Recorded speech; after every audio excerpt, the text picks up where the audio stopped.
Okay, good morning. We are Chodesh Tov, Chanukah, Sameach. We are starting Sadi Dalet today. Just one last thing to wrap up. We read it pretty quick. The end of the Ramah, and the end of Sadi Gimel. So he said if you put a hot lid on top of a pot, that we said it's not a problem. Let's say there's no food inside the pot that's on the stove, or it's cold rather, and you get a hot lid and you put it on. So he does point out, so the Ramah says everything is good, there's no problem, but the Shach points out it's only okay, no problem, if the lid is, there's no wetness, there's no moisture, there's no water, there's no Deah on it. But if the lid would be Yatsil, let it go, and it had steam on it, and it was wet, and then you put it on a cold pot, that it would make a problem k'dei klipa to the pot, but not to the lid. Because tata gavar, and therefore whatever on the top, what goes down is only k'dei klipa. But the pot that's on the bottom that goes up is cold. So the pot on the bottom can't impart anything to the top, and the top imparts k'dei klipa, is what the Shach holds. But it's only if it's moist within 20, and it was used within 24 hours, and then it's a problem for the pot, k'dei klipa, so you just do hagala. And the Chaye Adam, right? Chochmas Adam writes you're allowed to be mekel like the Ramah.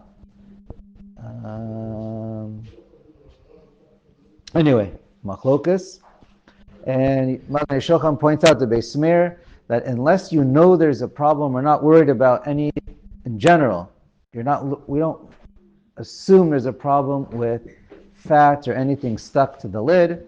We don't, we say, if anything made an issue with what's underneath it, it's batel b'shishim, and lo machzakin on isura. So again, every case has to be judged on its own, but that's just a general rule. Okay, now we're going to start for real at Sadi Dalid. Din hatochev kaf cholevet b'kedera shel basar. Common case.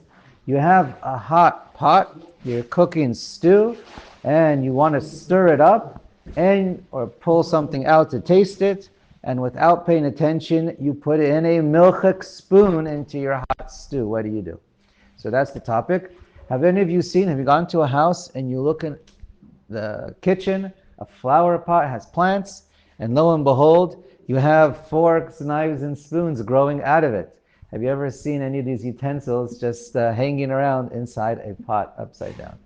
So I've seen it. I'm sure many of you have seen it. Is there any merit whatsoever? We'll address that by the time we finish Sadi Dalet. Okay, Aleph. Let's see, what does it say? Hatochev kaf cholevet b'kedera shel basar. You take your milchik spoon, and now you put it inside your kedera of basar. Right? It's on the stove pot. It's your cholent, it's your stew, your chicken soup. O ibcha, or the exact opposite. You take a fleshik spoon into a milchik pot. So then, what do? Misharim b'kolma shenitchav mimenu b'kedera. Okay. So now we're assuming everything over here is. Let's assume everything right now is ben yomo at first. We'll see if it matters. So now the spoon is milchik in the first case. Could be the opposite. Milk is and the pot is meat.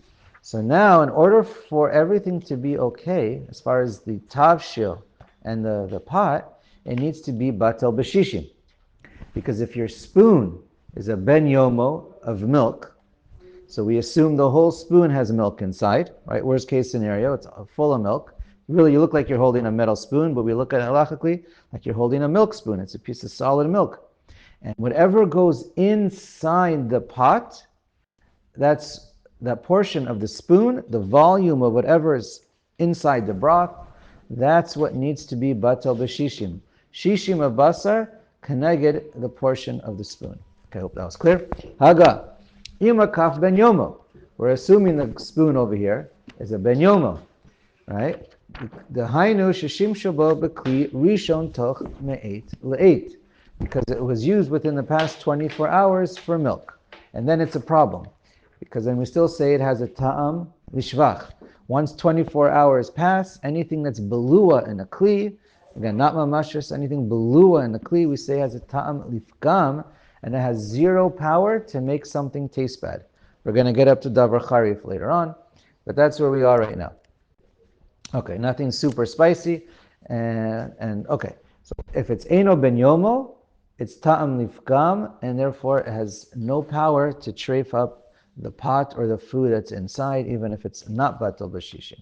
So the problem is if that spoon, that you know that spoon was used within 24 hours for milk, that's the case, and we know stam, we're going to see this again later on, stam kelim enim b'neyoman. So if you just pull out a kli from your cupboard, your cabinets, your drawer, and you don't know if it was used, you assume it's not used within 24 hours. That's the halachic status. There may or may not be exceptions. Okay, let's keep reading. Now, and we say over here, according to this first opinion, you only has to be batal b'shishim, the portion of the spoon that goes inside the pot, not what's sticking out of the food, not what's above the broth level, the liquid level, okay? Because we don't assume that, here, let's keep reading. V'yesh misha omer, she'ima kaf shel matechet. Again, there's a machlokas on the material, but right now he's saying, if it's metal, misha'arim bekulo. Right? There's even the opinion that says by other materials, but he's going on, and there's a chumrah opinion that says if it's metal, because we know metal is a good conductor, so we say that the meat in the pot goes up the entire spoon and brings down the milk that's in the entire spoon into the pot. Right? Again, that's also a question, but we'll explain in a second. Misharim bekulo, mishum decham mikzato v'cham kulo, or cham kulo.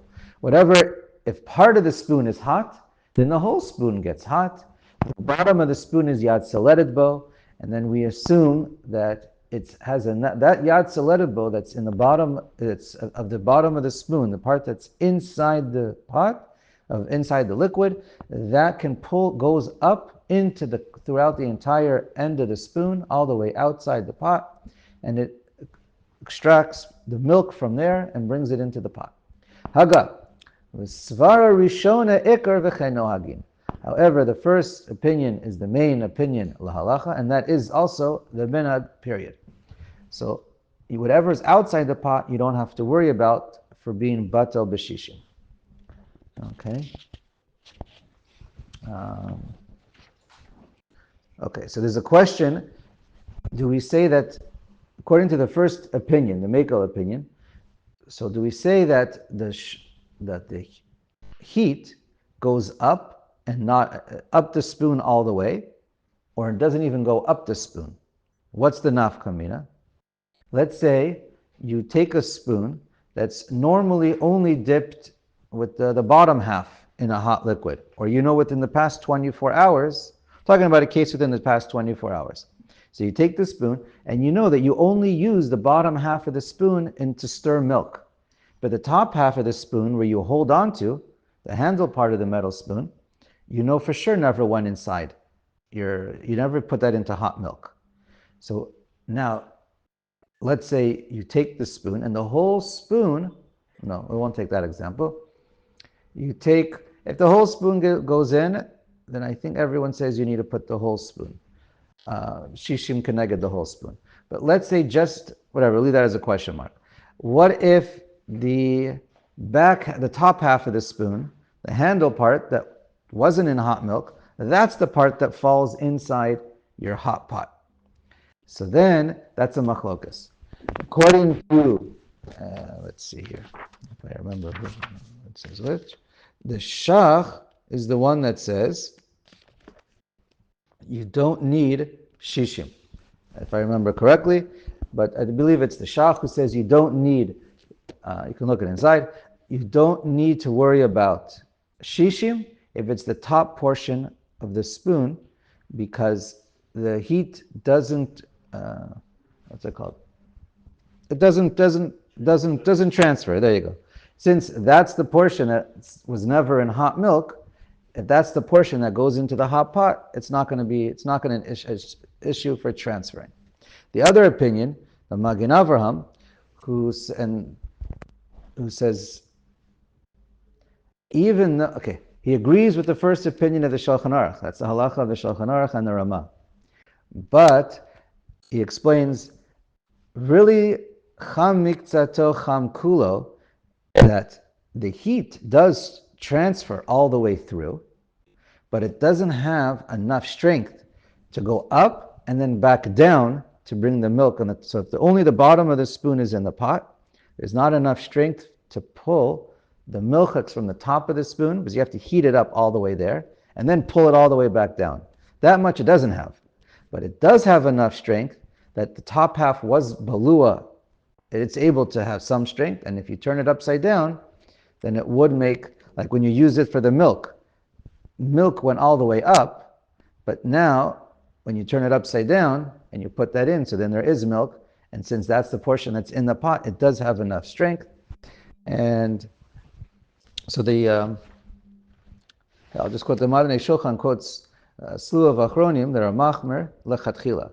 Shulchan Aruch Harav, Chochmas Adam, also the Kaf HaChaim and others that say lechatchila we're machmer for this opinion, and you should do hagala if you can, but it depends b'shat tchak or hefsed maruba, or you're not sure if it was used or what the story was.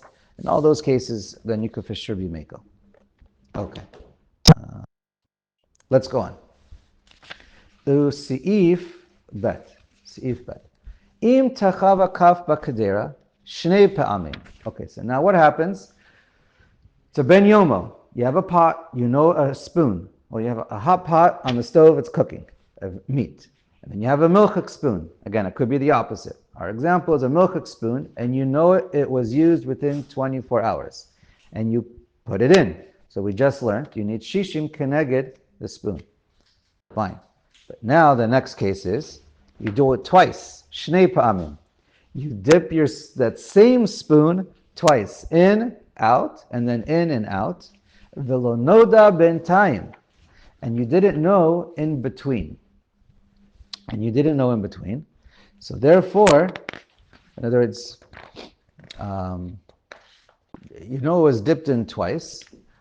There's a couple variables on how you learn it. But let's say you didn't realize that it happened twice until it happened, or you didn't realize that maybe it was a milchik spoon until it happened twice, or perhaps I think that's the right. Or you didn't know if it was shishim yet. You didn't think about it. You didn't look at it. You didn't measure it. So again, it happens to be a little bit of a machloket achronim. Exactly how far do you take lo noda? But anyways, so then in a case velo noda b'intayim tzarich shnei. What did I skip? Tzarich shnei pe'amim shishim. In order to say that the tafshil is mutter, it's not enough to have shishim keneged the portion of the spoon that goes in. You need to have 120. It has to be 120 times the portion that goes in. Shnei pe'amim. How do we understand that? Okay, obviously for some it's a little difficult, but the idea is, since it went in twice, and you didn't know about it. Anytime you know about something, it creates a din, it creates a halacha, if it's batal b'shishim, not batal b'shishim. But if you didn't know about it, this opinion holds, the Rishonim, I think the Smak, that it says, we have to worry, okay, since until you know about it, there's no koveya the halacha, and we'll have to be worried. The worst case scenario is that when the spoon goes in, 59 times goes into the pot, let's say, but you still have one part that stays inside the spoon, and 59 parts of meat maybe come inside the spoon. It's a transfer, and the spoon itself can be an issue of chanan, and therefore now you have to mitzaref the spoon again. that you need 60 to that one, plus whatever got any of the milk that came out and went into the pot. And so that's another 60. And they say that's the maximum is 120. Even if you're going to take a spoon and do it 3 or 4 times, so most say that's it. It doesn't matter how many times you do it. Once it's 2 or more, then you need to have 120 times the amount. So that's this opinion. V'yesh omrim, the sagi bepam achas shishim v'chen noagim. And the Rama says, yeah, but it's the same spoon, and it's the same milk that's in the spoon, and therefore the maximum that can come out is shishim, and anyways, and so that's it. All you need is shishim keneged that.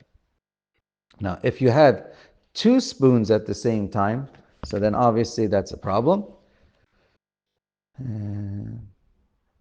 Okay.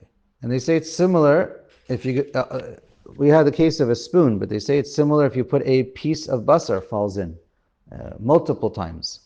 So it's 1 second.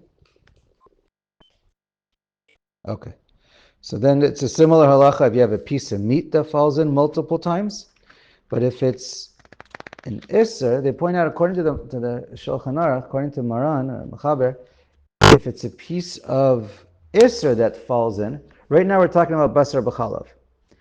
If it's isser that falls in, then according to the Shulchan Aruch, he doesn't hold of chanan by shari surim, only by basar b'chalav. So this concept of needing 120 is only by basar b'chalav.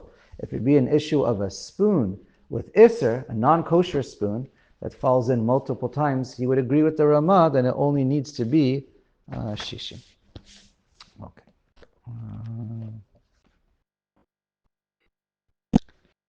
Okay, fine. Let's go on. Gimel. If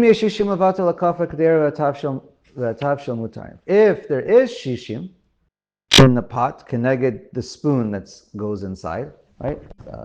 Meat pot and milk spoon.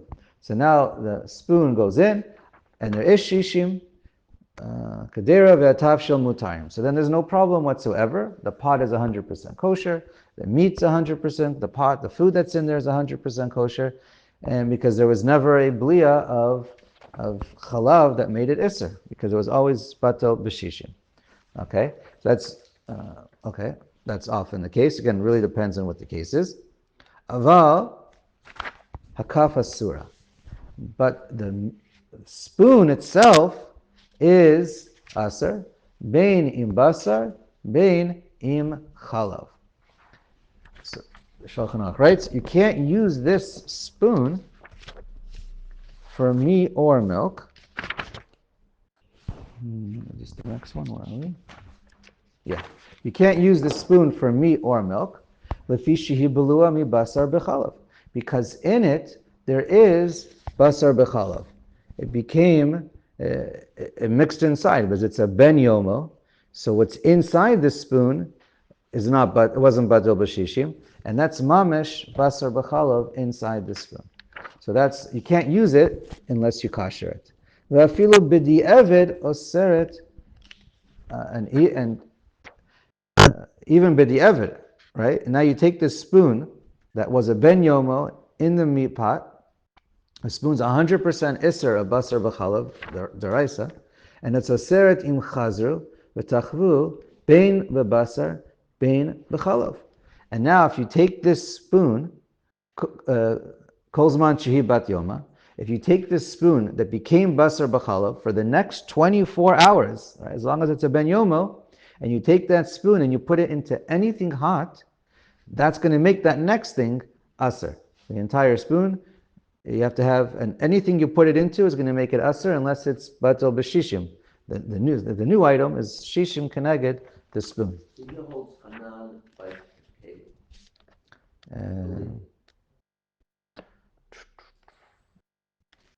Not positive. Seems like. Okay. Ve'im ein shishim, and if there's no shishim kenegdo, yeah, I think you're right. V'im ein shishim, right, so you're seeing chanan by a kli over here. V'im ein shishim hakol aser. And if you don't have shishim in the pot, keneged the spoon, then everything is aser. Right, you put it into another pot within 24 hours. The spoon is mamish basar b'chalav, and so now if it's not batul b'shishim in the next thing, the whole thing is 100%. Now we're talking about the second pot. If the first pot, when you stuck it in, didn't have shishim, then not just the spoon is usher, but everything is usher. Correct. That's what he's saying. If the first pot was batul b'shishim. Yeah. So that was what right. The first case was batul b'shishim. The second one's not. And the second one is not batul b'shishim. First pot. Yeah. Again, one more time. The first pot of meat, you put in a bilchik spoon, Right.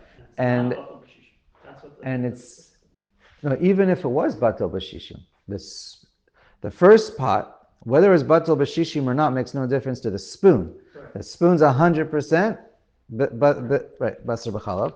And when you take that spoon and put it into another pot, then the new pot, it depends if it's batul b'shishim. If there's shishim connected the spoon, then everything inside is going to be mutter. If it's not batul b'shishim, then everything's aser. Even the first pot, when you stick it in, if there's not, and that's what he's talking about. If there's not shishim, then the entire pot is aser. Okay. And that's what he said. Fine. I think we're saying the same thing. V'im ein shishim akol aser behana'a. Not only is it aser to eat, it's even aser behana because it's bishul of basar b'chalav. Afilu hakadera. Even the kadera is aser behana. Ach mutar letet letocha perot otsonen kevin she'enu nena migufa iser. But it's interesting. It's the pot is balua of basar b'chalav, which is iser behana, but the pot itself exists without what's balua. So you can use the pot cold to put cold stuff inside, liquid, fruits, whatever, but you can't use it to heat up with the pot. Okay, even we said that. Okay, I think we'll stop. Anything important? All right. We'll stop. If I want to add, we'll add tomorrow.